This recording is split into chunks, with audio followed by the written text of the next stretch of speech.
It's the Real Estate Podcast, brought to you by ANZ Home Loans for financial well-beings. Hey, we are back with your real estate breakfast and the housing property market news as it breaks day by day.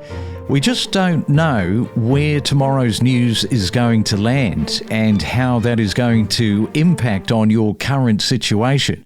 You know, we're not talking about property listings here or trying to sell you anything. It's only real estate insights every week.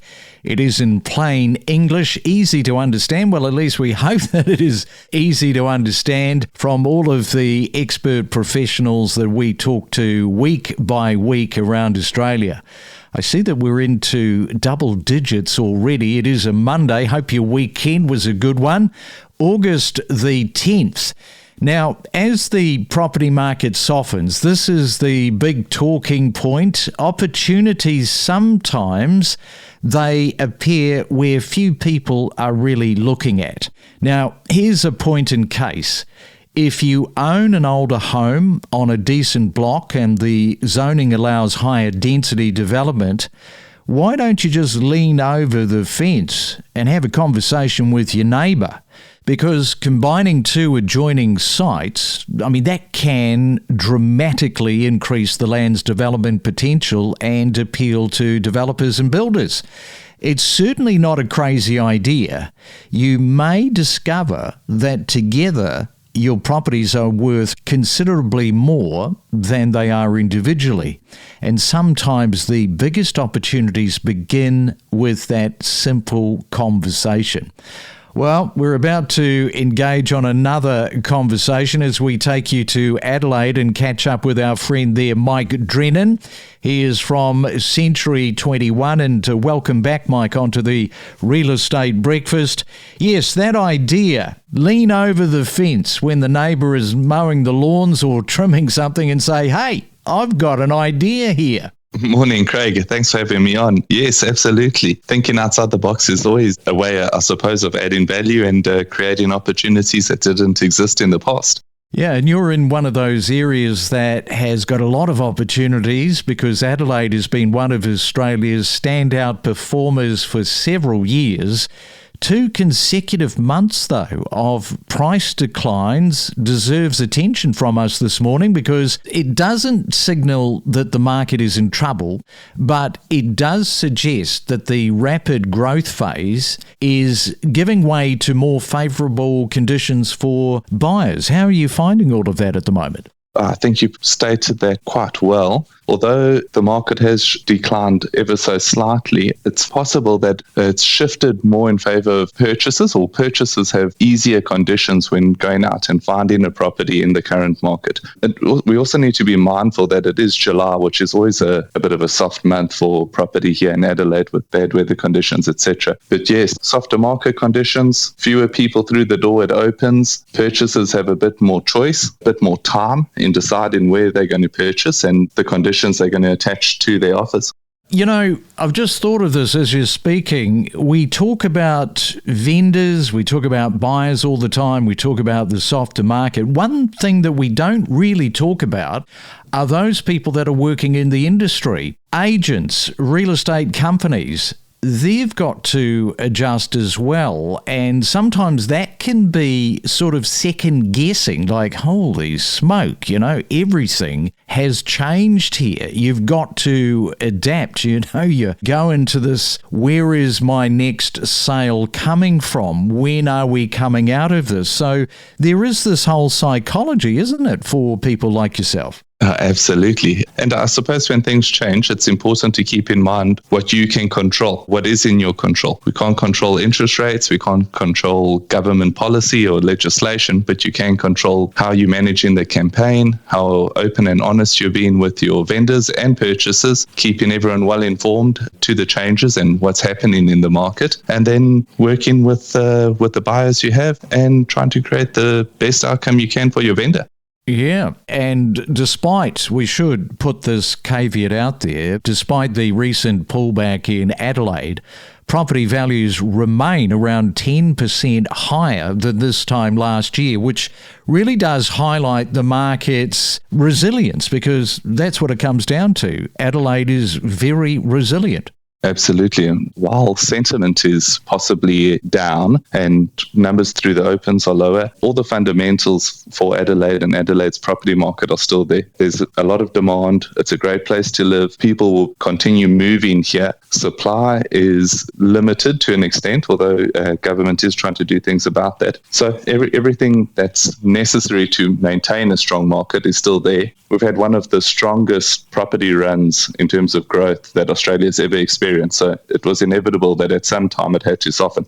And one of the more interesting trends too is this growing divide between metropolitan Adelaide and regional South Australia.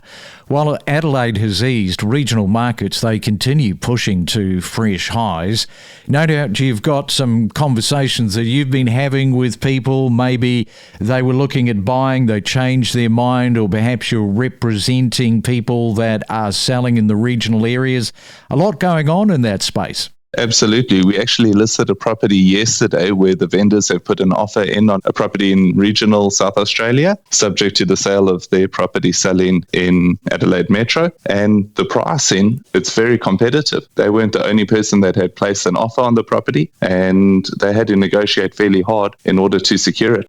And I always ask this question at the moment in this market, because buyers are looking for these discounts after reading softer market headlines, while many sellers, they're still anchored to yesterday's prices. And until those expectations move closer together, fewer properties, this is the reality of it, are likely to change hands. Well, this is where I suppose an agent needs to earn their fees and broker the deal and find the middle point between buyers' willingness to pay and the vendor's expectation, with clear communication, presenting the data to all parties, and a skilled negotiator. Hopefully you can get there. Yes, hopefully you can get there.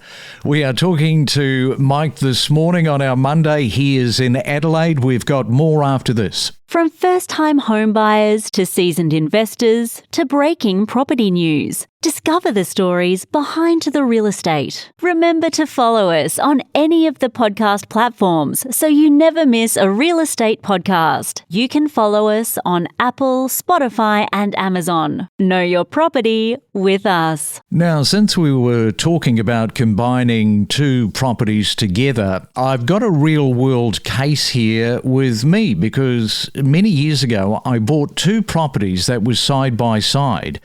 The interesting part is that neither one of these properties were for sale. What I did, I sold a property. I couldn't find a property that I wanted. So I looked around where I wanted to live. Then I got out of my car and started door knocking. Yep, 99%, maybe 99.9%. It's a no, not interested, door slams. Okay, that's fine.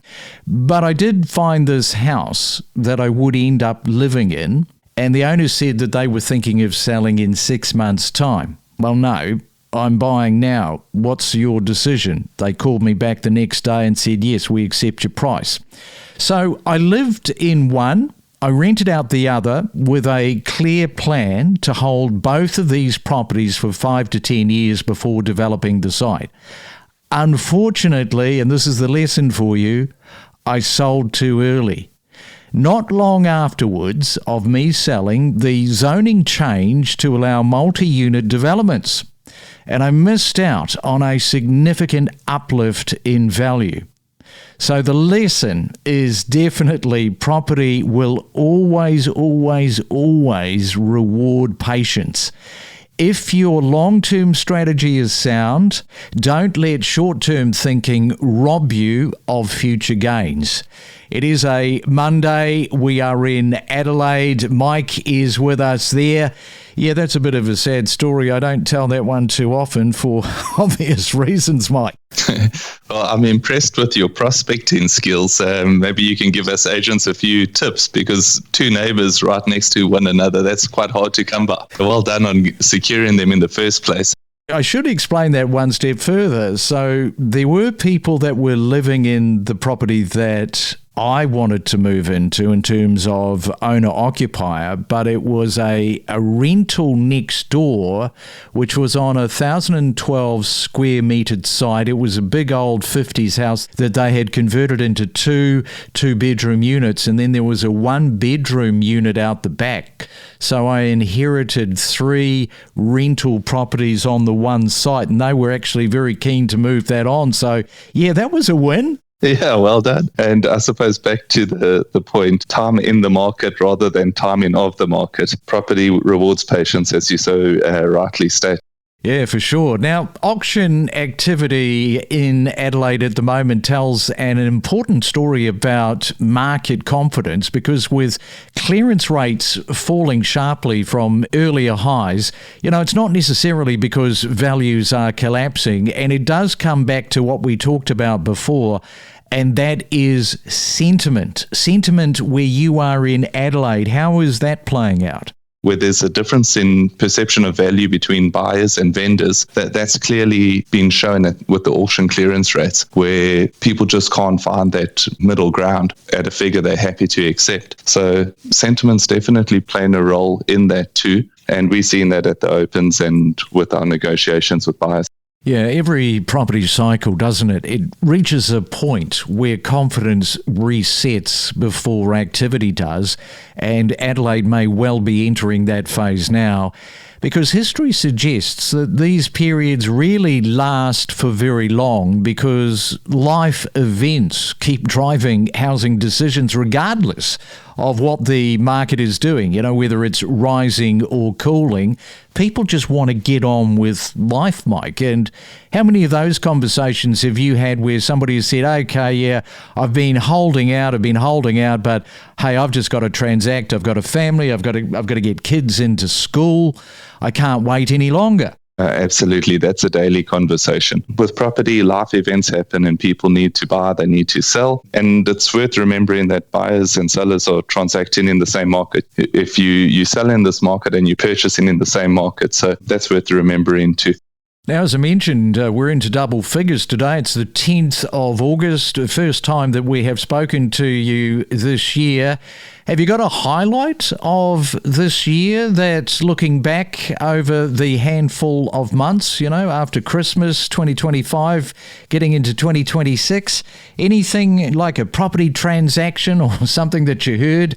Anything that sticks out for you at the moment? In terms of advice, what really resonates with me at the moment is working in your area of influence, where you can actually influence things and make a difference rather than your area of concern. There's a lot of noise going on in the market currently, quite a bit of negative headlines in the papers. But if you zoom in and focus in on the activities you can do on a daily basis or for your vendors and the campaign, you're likely to still achieve a good outcome. Yeah, and I'll just throw in this as well, because there are a lot of new agents joining all the time the real estate industry. Sometimes they are told of a small area, a small farming area that, hey, that is your patch. And it's interesting that new agents go, oh, that's such a small piece, I want something much larger. And that sort of plays into what you're talking about. Just focus granularly on an area and get super focused on transacting, having those conversations, walking around the streets, all of that, because that will help you in the long term. Hey, we'll leave it there, Mike. Great to catch up with you there in Adelaide. All the best for the rest of the year, and keep doing what you're doing. Fantastic. Thanks so much, Craig. Appreciate you having me on again. From interest rates rising, a shifting landscape, rentals running hot, clearance rates, a tight rental market, buyer-vendor sentiment, we cover it all every morning from 6 a.m. on The Real Estate Breakfast. We connect you to the best real estate information across Australia. The Real Estate Podcast.